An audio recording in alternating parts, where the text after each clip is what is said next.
Hi, I'm Sherri with HomeShowGardenPros, and we grow a lot of indoor plants. It's all the rage right now, but the indoor environment can be a very hostile environment for our indoor plants, and so they'll tend to get insects and disease quite frequently.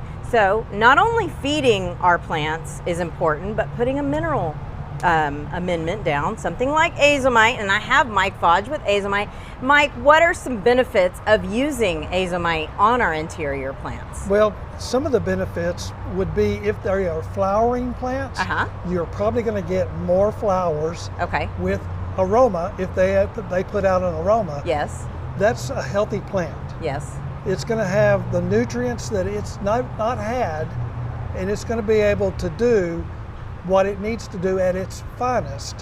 When it has everything it needs to do the job. So boosting that immune response for insect control and disease control would be another benefit? Yes. Okay. Now let's just show them how easy this is. Yes. So of course, like I said, it's not a plant food, but it's like a mineral supplement.